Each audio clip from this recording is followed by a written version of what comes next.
Hi, I'm Gio with the pool company, and I'm going to be repairing two cracks on this bench. The second crack is on the left, not there. So first I have to drain the pool and turn off the equipment pad, then drill a whip hole at the bottom of the floor. And I think the drain plumbing goes something like this.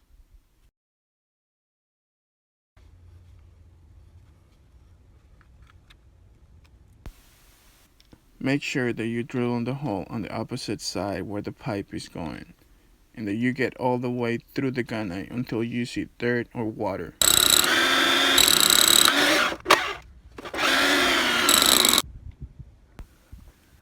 So this is the crack they already tried to repair with this stuff that will never work. And the other not so small crack on the left.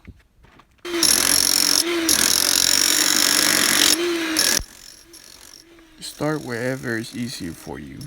I like to start from the top. But here, I only want to open it to find out how bad it is. I'm not wearing glasses here, but you should always have eye protection and a mask.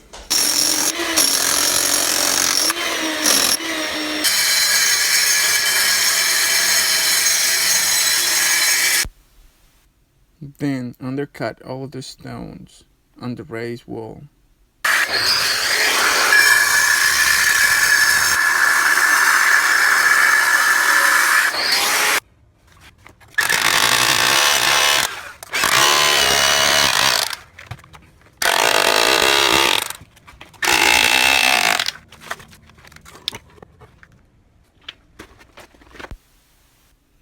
Now I can see better that both cracks go all the way through the wall.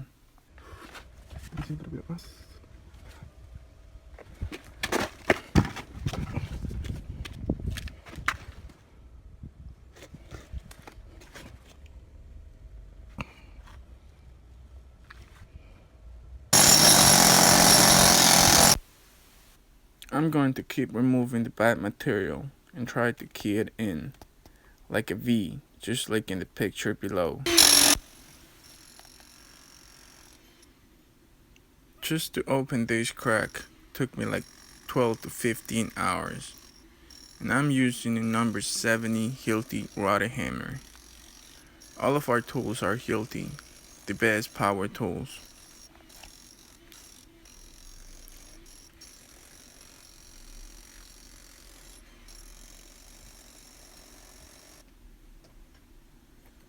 This is a very hard granite, so if it's possible, try to use a jackhammer on the floor without messing up the steel.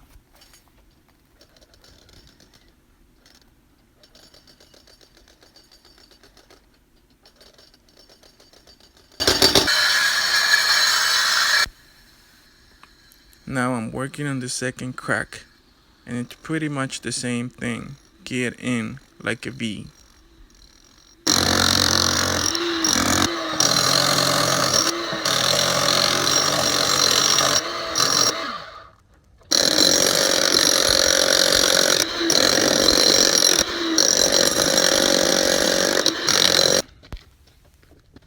These are the staples I will be using. They are number 5 steel grade 60.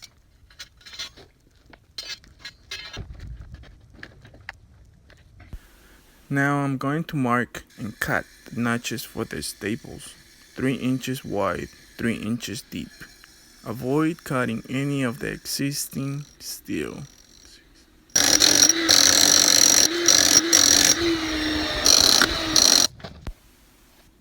I wish there was an easier way to get all the rubble out of the pool. Or that it wasn't so hot. It was like 100 degrees that day.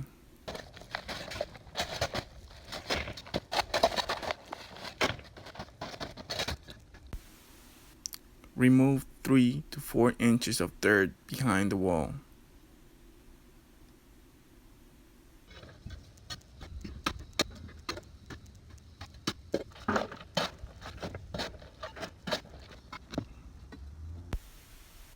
Now I'm going to epoxy dowel the staples and reinforce the cracks with more steel.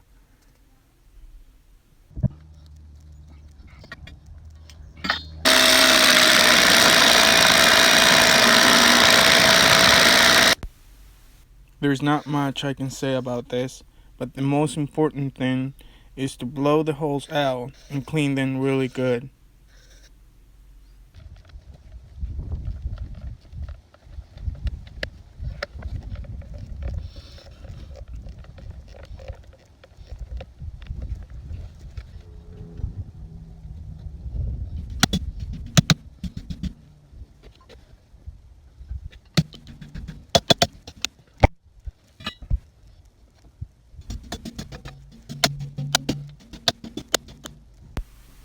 So I only use one staple at the bottom, and I used a lot of steel on this crack because it was wide enough that I could drill 3 inches inside the wall.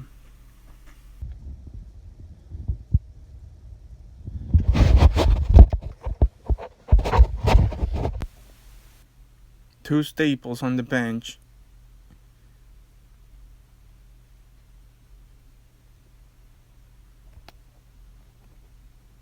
and 4 at the top. You can see from the top how much dirt I have to remove, so the concrete can lock in a lot better. So this is the bonding material we'll be using to pack the crack, half Versabond and half gray cement.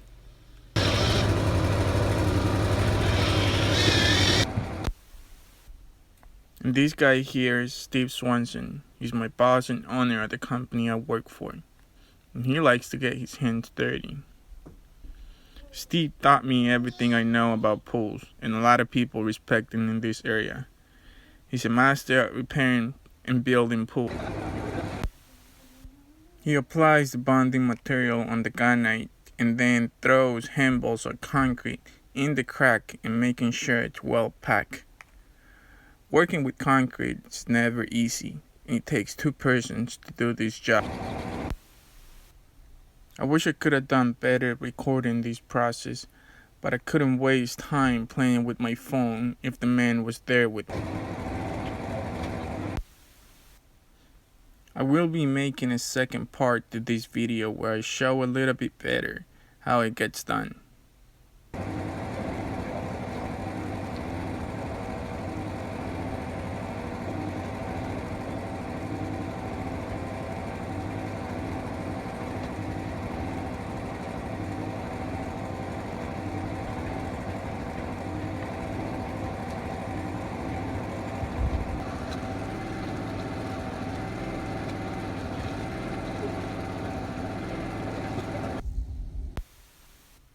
And this is when I thought we were done with all the hard work. You have to hose down the concrete and leave a rough surface so the new pebble can bond better. And this is how it looks from the top.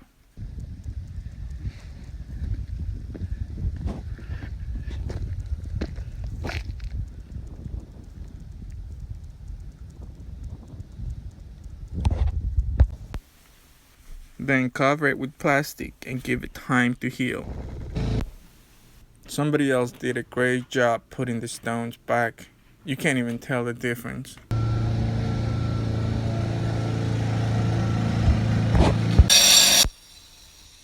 And then the last step is to cut and strip the pebble around the crack so it can be patched. Cut it at an angle, key it in. The same principle as with the crack.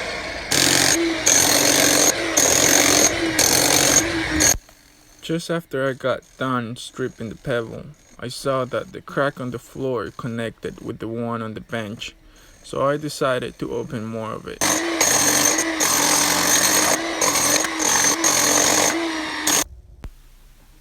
You can see the crack has a curve, and it kinda got tucked behind that thick gunite. You can see the rotten pieces of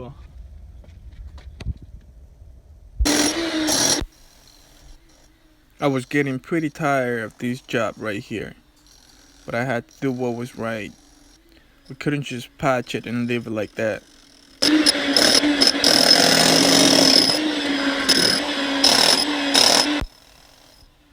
I will be making a second video showing with more details how I'm going to pack it with concrete.